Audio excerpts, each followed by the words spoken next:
Вітаю, шановні друзі. Дякую, що залишаєтесь з ЮА Крим. В студії з вами Лариса Волошина. Це тема дня. А говорити ми сьогодні будемо ось про що. 10 квітня в Україні визначають День кримськотатарської журналістики. Це річниця виходу першої кримськотатарської газети «Терджеман», яку сьогодні називають головним рупором національного відродження корінного народу Криму. Перший номер «Терджеману» побачив світ 10 квітня 1883 року. Видання проіснувало 35 років і залучало до співпраці найкращих кримськотатарських авторів. Після анексії Криму Російською Федерацією кримськотатарська преса розділилася.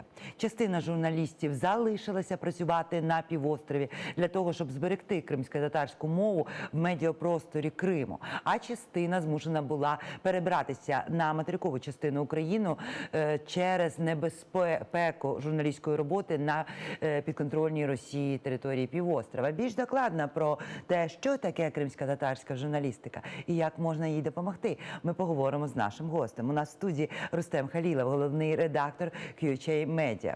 Вітаю вас, пане Рустем. Добрий день. От поясніть, по-перше, що таке кримськотатарська журналістика і в чому її специфіка? От коли я готувався до ефіру, тобто роздумав над тим, що дійсно таке кримськотатарська журналістика, бо, чесно кажучи, це таке невизначення поняття. До анексії, я не пам'ятаю, щоб ця тема кримськотатарської журналістики, як якоїсь окремої журналістики, вона дуже активно масувалася. Але, мабуть, сьогодні це та журналістика, яка ставить ціллю не тільки інформувати про те, що відбувається в Криму, а може головною цільовою аудиторією ставлять саме кримських татар. Тому що, от, наприклад, можна було порозмірковувати про те, можливо, це журналістика кримськотатарською мовою. Але, наприклад, в Криму були видання, які виходили не тільки кримськотатарською мовою, але були орієнтовані саме на кримськотатарську цільову аудиторію. Тому от я для себе таке визначення зробив. Тобто це, я розумію, а в принципі, якщо ми говоримо про журналістику, яка спрямована на кримських татар, тоді що це за меседжі, які ви намагаєтесь донести? Те, що відбувається протягом останніх 5 років, вимагає, звісно, і якоїсь більшої консолідації суспільства, ніж це відбувалося раніше. Тому що в умовах окупації зрозуміло, що дуже важливо якось об'єднуватися навколо якихось прагнень, думок. І важливо також, особливо важливо зберігати свою мову, свою культуру. І я думаю, що саме якісь меседжі, які мають об'єднувати, які мають наштовхувати на якісь спільні дії, можливо, на якісь спільні рішення, це те, що сьогодні робить кримськотатарська журналістика. Чи є в вашій цільовій аудиторії місце для українських громадян не кримськотатарського походження? Якщо є, то які меседжі для них? Якщо брати КХ Медіа, то там дуже значна частина не кримськотатарська аудиторія, тобто ми бачимо, що там розріз по всій Україні і за кордоном, в тому числі і через те, що, наприклад, багато українських сайтів, в тому числі і КХ, частиною провайдерів на півострові заблоковано. Для всеукраїнської аудиторії ми сьогодні бачимо один з головних меседжів – це зберігати тему Криму, щоб вона була актуальною, щоб ми не забували Крим, щоб ми відчували його частиною нашої країни. І це дуже важлива ціль сьогодні. Ви знаєте, от для мене за останні кілька років, оці роки окупації, при всьому жахітті, що відбувається, я бачу, що знайомство української аудиторії саме з кримськотатарським народом таке глибоке. І я бачу, що воно є саме зараз. Це по-перше. По-друге, я бачу, що українці, в них велика шана і велика повага до кримськотатарського народу. Це теж ж одна з тем, яку треба доносити, що кримські татари – це не якась там меншина, розумієте? Що це народ, що це розділена нація, яка перебуває вже кілька сторіч, ну майже 2 сторіччя в окупації. в анексії в різних, і кожен раз піддавалася етноциду. Тому от цей момент, наскільки вам, на ваш погляд, вдається змінити ставлення українців до кримськотатарського народу, пояснити взагалі трагедію того, що зараз відбувається? Я думаю, потрохи це здається. Ми можемо це зробити. Це можна побачити, наприклад, на міфах. Десь в 2014 або 2015 році ми з колегами зробили такий, можна сказати, його підручником, такий допоміжний матеріал для журналістів, для громадських діячів про кримські міфи. І значна частина, якась частина була присвячена і міфам про кримських татар. Зараз я вважаю, що деяка частина українського суспільства вже повзбулася більшості тих міфів, хоча іноді вони залишаються, іноді їх можна побачити там на теренах Фейсбуку, якісь взагалі речі, які сьогодні не укладаються в голові, але все одно вони залишаються. Але коротко, ви можете хоча б основні міфи проговорити? Ну, наприклад, там останній з тих міфів, що мене обурив, і я зустрічав в Фейсбуці, і це писала людина з Одеської області, яка свого часу там очолювала якісь органи влади. Вона писала, що я розумів, що в неї міф, що татари і кримські татари – це один народ, і вона казала, що можна вам поїхати до Казані і там працювати, і жити, зрозуміло. І будувати. І нас на зв'язку є Бекір Мамутов, головний редактор газети «Крим», яка виходить в Криму. Вітаю вас, пане Бекіре. Чи чуєте ви нас? Я вас чую, я вас теж вітаю. Вітаю. Ми сьогодні говоримо про кримськотатарську журналістику, про, по-перше, таке явище, такий сегмент в журналістиці. А по-друге, ми говоримо, безумовно, про завдання, яке стоїть перед людьми, що працюють журналістами, що працюють на території Криму, зберегти мову, зберегти культуру. От на ваш погляд, ваша газета працює в цьому напрямку. Ви виходите багато років. І от основні проблеми, які ви бачите зараз для своєї роботи на території Криму? Эти проблемы, мы к ним уже как бы адаптировались. Вот, и нас эти испытания, через которые, как мне кажется, мы прошли достаточно как бы достойно и обрели определенный опыт, мы научились работать в условиях отсутствия финансовой помощи. Я хотел бы напомнить, что до 2014 года, хотя Крым является, газета «Крым», независимым изданием, это не ничей, не орган, это медиаучреждение, которые организовали сотрудники, журналисты этой редакции, и он их является, как бы, если можно так сказать, собственностью. Вот, и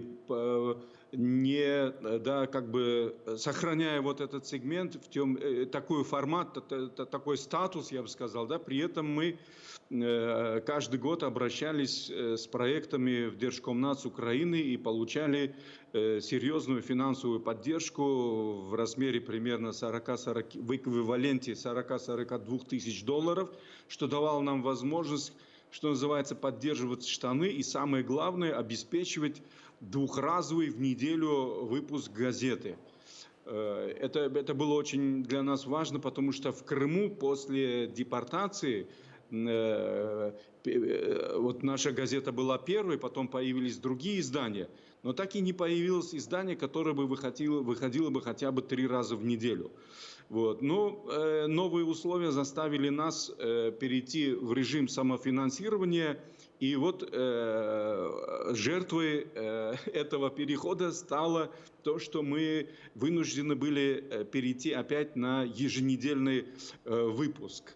Мы отказались от публикаций программ, которые, кстати, мы раньше публиковали, телевизионных программ, которые мы давали на украинском языке. Вот. Мы отказались от таких иллюстраций, которые обычно считаются, что как бы украшают газету.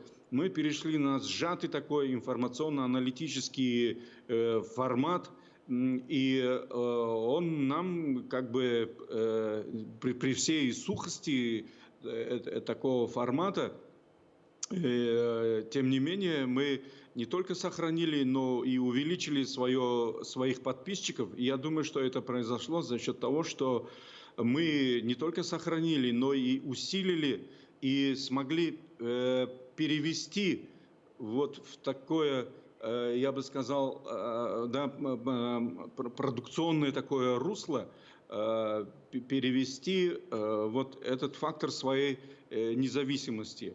И это выразилось в том, что мы писали, конечно же, ну, не бросая вызов законодательству, которое сейчас на этой территории действует, вот, потому что, ну, пасть жертвы, в принципе, это несложно, вот, а уметь в этих достаточно суровых условиях действующего сейчас здесь законодательства обеспечивать как бы выпуск, продуцирование, производство, да, таких идей, которые бы нашим народом воспринимались как свои кровные, как свои национальные, этнические, которые бы сопряжались с его исконными интересами. Вот это нам, к счастью, вот удалось, и мы на этом как бы вот смогли сформировать такой интересний опит. Пане Вікіре, ще одне питання. Яке ви бачите для себе завдання от на сьогоднішній момент? Для своєї газети, для себе, як і її редактор? Оставаться, да, мы хотели бы, как и все эти многие года, и когда это была еще формирующая свою независимость Украина, это 90-е и нулевые годы, и вот сейчас, после трагических событий 2014 года, мы, конечно же, считаем, что вот для нас самое главное, для нашей, если вы спрашиваете, для нашей газеты, сейчас я постараюсь ее обобщить, это держаться все-таки вот так на плаву, да, продолжать публиковать материалы, которые, ну, я бы так сказал, да, выражают, с одной стороны, может быть, оппозиционность существующей здесь и ведущейся, проводящейся здесь политики, с другой стороны, которая бы выражала очень активной такой и настойчивой форме этнические, национальные, так скажем, да, интересы нашего народа. Вот. И с другой стороны, это оставаться верными самим себе, там, я не знаю, ну, извините за пафос, да, чести, там, долгу, объективности, то есть стараться все-таки оставаться журналистами вот в окружении такого, ну, пропагандистского, такого океана, пропагандистского, не океана, простите, значит, вот такой массированной пропагандистской атаки. А для национальной журналистики, ну, вот есть у нас, да, газеты, которые в политику, что называется, не лезут. Вот, они занимаются там какими-то, ну, так, образовательно-культурные, там, язык. Вот. И мы от этого тоже не отворачиваемся, что называется. Да? Для нас, конечно же, вы это сказали, сохранение языка, поддержка культуры, традиций, обрядов, в конечном счете укрепление и, так скажем, осовременивание своей национальной идентичности, это, конечно же, актуализация его, нашей национальной идентичности. Вот я считаю, что это наша главная задача в условиях отсутствия своей государственности, отсутствия каких-то серьезных национальных институтов. Вот это пресса сейчас фактически, вот я горжусь, что наша газета как бы в авангарде этого дела, это поддержка идентичности и институций. Дякую, дякую, пане Бекіре. Подякуємо Бекіру Мамутову, головному редактору газети «Крим», яка продовжує виходити на півострові. І ми повертаємося до студії, до Рустема Халілова. Скажіть, будь ласка, пане Рустем, от в мене склалося, коли я все це чула, в мене склалося, знаєте, я згадувала взагалі навіть не терджеман Ісмаїла Гаспринського, а його оці французькі листи. Модерн. Тобто ми говоримо про те, що коли ця річниця кримськотатарської журналістики, оця дата, вона пов'язана з відродженням, модерним відродженням, з розквітом, з спробою розквіту кримськотатарської нації, культури як модерної нації. І зараз от ми бачимо цей жах, коли доводиться виживати. Тому це ж мова не тільки в мові. Ну, тобто кримськотатарській і збереженні. Це ж все ж таки мова про збереження духу, про якусь освіту, про елітарність кримськотатарського народу, то повернення собі свого. От ми от так от. Так, згоден з вами. Якщо Терджімани і французькі листи Гаспринського були таким, в тому числі такою спробою показати, як в ідеалі мають жити кримські татари, кримські мусульмани. І сьогодні це в газеті... просвітництво. Так. І сьогодні Бекір Мамутов, чесно кажучи, видатна особистість, тому що він сьогодні не боїться там в своєму виданні відкрито ставити якісь питання, які інші ЗМІ просто не наважуються ставити. Я маю на увазі ті якісь залишки, що залишилися на окупованому півострові. Чи навіть не знаю, чи залишились там якісь залишки. І це дійсно спроба об'єднати, підняти дух, показати, що можна не боятися, можна поступати по совісті і все одно жити. Ми говоримо про те, що на елементарну таку, ну як би це назвала, якщо говорити про от таку помірковану опозиційність духу, а не навіть там гасел. Це як літературна газета свого часу, ну щось от так. От, тобто навіть в тих умовах залишатися максимально вільними. І плекати такий, якусь таку дух, чесноти, загальнолюдські цінності. Це потребує грошей. От це дивна історія. Ми бачимо величезну кількість грантів, ну чого завгодно. От що сталося, що українська держава не може собі дозволити що? 50 тисяч доларів, ну 100 тисяч доларів?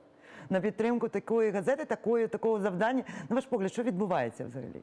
Ну, дійсно треба над цим працювати. Ви просто маєте це питання задати чиновникам, а не журналістам. Ми розуміємо, що питання в тому, що це ще й друкована преса. Тобто це дійсно вимагає набагато більше грошей, ніж це вимагала б електронна ЗМІ. І необхідно саме ця друкована преса сьогодні, як не дивно, тому що вона має потрапляти саме додому, до кримських татар. Вони мають бачити, що в них лежить на столі, і вони мають точно знати, що вони можуть відкрити. І, як би сказати, якщо є електронне якесь видання, то ти можеш просто не заходити, тому що тобі важко читати, тому що це не так легко. Або воно зацензуроване, заблоковане. І це таке ж може бути. А коли вже тобі додому принесли, і ти вже бачиш, ти вже розумієш, що ти все одно відкриєш. Так чи інакше, і ти все одно приєднаєшся до цього. От ви сказали, що це має, безумовно, питання держави, підтримки таких видань, як Крим, їх роботи, продовження їх роботи.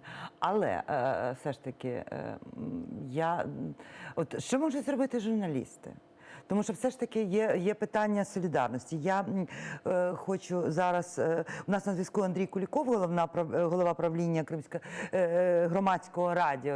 Це організація, це медіа, яке підтримала акцію ЮА Криму щодо збору коштів для продовження роботи кримськотатарської преси в окупованому Криму.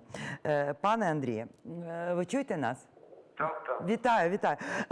От ваше медіа було першим, яке підтримало ініціативу «Я Крим» щодо фінансової підтримки збору коштів для продовження роботи в окупованому Криму кримськотатарської преси. Скажіть, будь ласка, але от на ваш погляд, чим пов'язано те, що майже нема уваги ані серед медіа українських, ані тим більше державних інституцій щодо цієї нагальної проблеми необхідності підтримати пресу в окупації, щоб вона продовжувала працювати. З чим це пов'язано?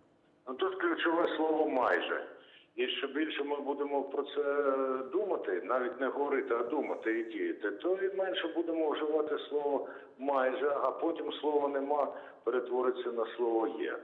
Починаємо з малого, нарощуємо зусилля, не припиняємо. З чим пов'язано? Багато чинників.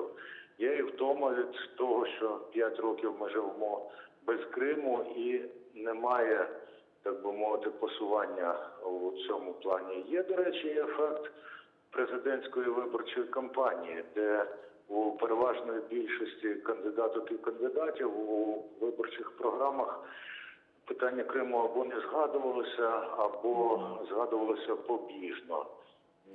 Ну і є, звичайно, певна зневіра у тому, що це дасть плоди, але воно дасть плоди обов'язково. І якщо ЮАКрим, звернулися до громадського радіо по підтримку, то вони знали, куди звертатися, бо ми від самого початку нашої роботи, ще і від початку окупації, анексії, приділяємо увагу цьому. Не тільки ми, насправді. Іноді здається, що ніхто про це не говорить. А якщо подумати, якщо задати в пошуковик те саме слово «Крим», чи українською, чи російською мовою, а хто знає, то кримсько-татарською, то ми знайдемо чимало публікацій на тему Криму.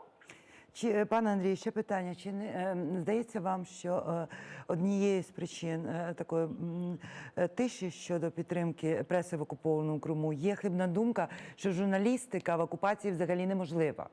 І тому є така взагалі зневага і нерозуміння, що люди продовжують працювати. От ваше громадське радіо, у вас є величезна купа програм і з окупованих територій Донецької і Луганської області. Ви продовжуєте говорити з людьми там. Ми з свого боку говоримо з людьми в Криму. До речі, громадське радіо теж говорить з мешканцями, в тому числі окупованого Криму. От на ваш погляд, наскільки, по-перше, людям там потрібно, щоб українці говорили з ними, материкові українці, а по-друге, наскільки материкові українці можуть все ж таки сприяти розвитку незалежних медіа в окупації? А щодо того, наскільки там людям потрібно, тут я посилаюся перш за все на ті дзвінки і листи, які ми отримуємо з окупованих територій.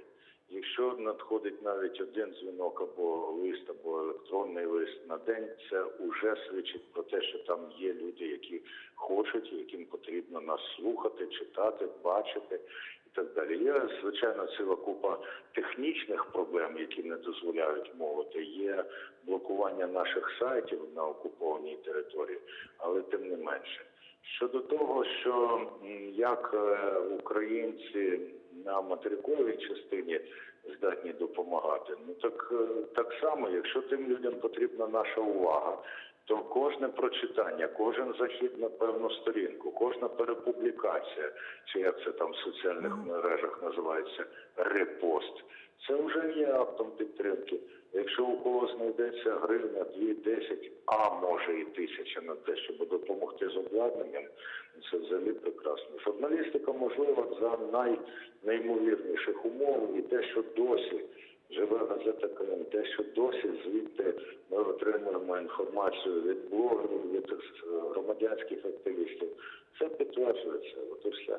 Дякую. Дякую, пане Андрію. З нами на зв'язку був Андрій Куліков, голова правління громадського радіо, медіаорганізації, медіа, яке долучилося до акції, заявленої ЮА Крим. А ми повертаємося в студію до Рустема Халілова. Пане Рустеме, ну от ми бачимо журналісти. Насправді тут я згодна з паном Андрієм, що якщо заявляти ці акції, постійно говорити про те, що суспільству українському, що необхідно підтримати ЗМІ в окупації, роботу журналістів, то, можливо, ну, якщо це навіть не забезпечить збор необхідних коштів, то принаймні це приверне увагу. От на ваш погляд, наскільки, взагалі, до яких медіа тут треба апелювати? Оця журналістська солідарність, вона взагалі є? Звісно, вона є, і ми бачимо на примірі цієї акції, що, мабуть, вона є. І тут треба апелювати. Ну, медіа чим можуть допомогти? Так, інформацію, в першу чергу. І я думаю, що просто можна звернутися до всіх медіа, і вони вже будуть передавати читачам. Ну, це просто зрозуміло, да? Тут ви сказали про те, що дійсно, можливо, є хибна думка, що і, можливо, навіть ми інколи розповідаємо, що в Криму не залишилося вільних медіа, тому що ми просто забуваємо про газету «Крим» на тлі інших медіа, які мали переїхати, тому що дійсно просто розповсюджуємо цю думку, забуваючи про Крим. В Криму є таке явище неймовірне, як громадянська журналістика. Так. Це коли газети і медіа змушені були поїхати. Це кримські татари по більшості, які продовжують стрімити, які не бояться. Ми знаємо, що вже є величезна кількість, в тому числі і штрафів, і навіть карних справ.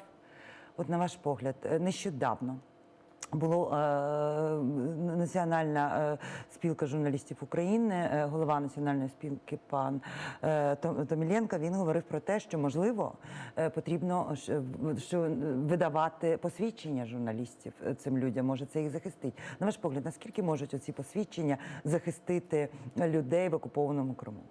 Ну, можливо, це треба розуміти, що якщо ми будемо видавати українські посвідчення, то ми маємо ще брати акредитацію в російському МІДі, і це ми маємо в якоїсь мірі визнавати. А не штатні кореспонденти?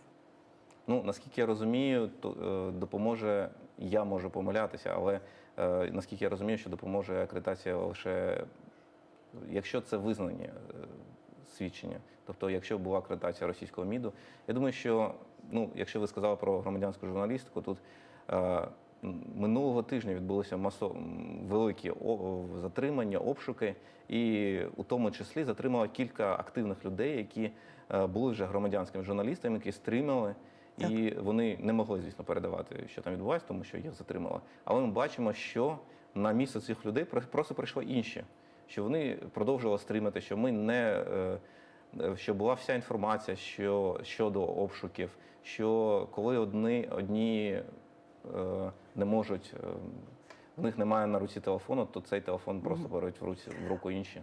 З нами на зв'язку Еміне Джепар, перша заступниця міністра інформаційної політики України. Вітаю вас, пані Еміне, чи чуєте ви нас? Так, пані Ларисо, чую вас прекрасно. Вітаю. Вітаю. От ми сьогодні обговорюємо кримсько-татарську журналістику, річницю, день, який має нам нагадати, що в окупованому Криму все ж таки працюють журналісти, як і громадські журналісти. На ваш погляд, оця ситуація з таким явищем, як громадські журналісти. Є пропозиції про те, що необхідно, можливо, від Національної медіапроспілки про те, що може видавати їм якісь посвідчення міжнародного зразка. Є, наприклад, Антон Наумлюк казав, що краще, щоб це були російські медіа, це буде безпечніше. От на ваш погляд, чи можуть отакі посвідчення захистити цих людей, які не мають взагалі ніякої підтримки і... Лариса, дякую за запитання. Я вважаю, що, на жаль, в умовах окупації жодне посвідчення не врятує. Ми маємо ситуацію, і ми її констатуємо, що дійсно після зачистки класичних незалежних медіа і журналістів в Криму і феноменальним явищем народилася громадянська журналістика, яку намагаються затерти як символ опору фактично, для того, щоб свої брудні злочини в умовах конспірації було легше впроваджувати. Я не вважаю, що наявність якогось посвідчення в принципі врятує від такої репресивної дійсності, мета якої в принципі зачистити будь-які символи опору. Я тут вважаю, що рецептом якраз має бути дискурс. От формування публічності цієї історії – це і є імунітет цим конкретним людям, які або сьогодні вже за ґратах, або потенційно таких, яких могли пов'язати, тобто активних людей. Тобто виключно цей дискурс на зовнішніх кордонах, коли фактично Україна має брати роль цю на себе, і як держава, і як громадянське суспільство, про це явище постійно повторювати неодноразово на всіх можливих рівнях, що є громадянська журналістика. Вона з'явилась тому, що зачистили інформаційний простір, відключили Українське радіо і ТБ, вичавили фактично незалежну журналістику, і фактично для того, щоб і ми завдяки цим людям не знаємо, що відбувається в Криму, оце постійно повторювати, і зрештою це сформує певну критичну масу, коли про громадянську журналістику як явище будуть знати, і це принаймні забезпечить їм хоча б якийсь рівень імунітету. Ми не маємо мати ілюзії з приводу того, що це буде запорукою або гарантією повної безпеки. Дякую, пані Еміне. Повної безпеки не може бути. У мене ще одне питання. Я хочу, щоб ви відповіли щодо газет, які продовжують працювати в окупованому Криму. Чи може Україна допомогти їм фінансово, принаймні? Розумієте, тут є складність. Тому що держава, яка витрачає Дуже державні коротко. кошти, будь-які відомства, наприклад, центральні органи виконавчої влади, вони мають процедури.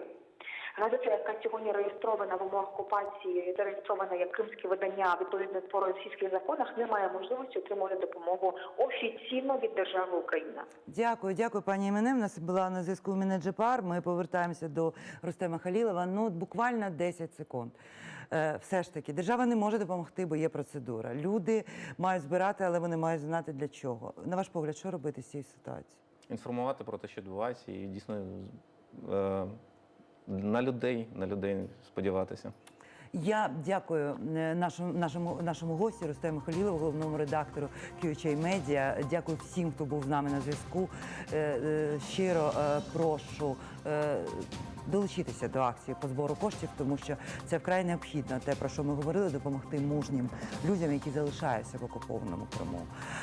З вами була Лариса Волошина. На цьому я з вами прощаюся. Я сподіваюся, що згадувати про кримськотатарську журналістику, громадянську журналістику в окупованому Криму ми будемо не тільки в день імені її. Я на цьому з вами прощаюся. Для того, щоб бути в курсі подій, підписуйтесь на нашу сторіночку у Фейсбуці. На все добре.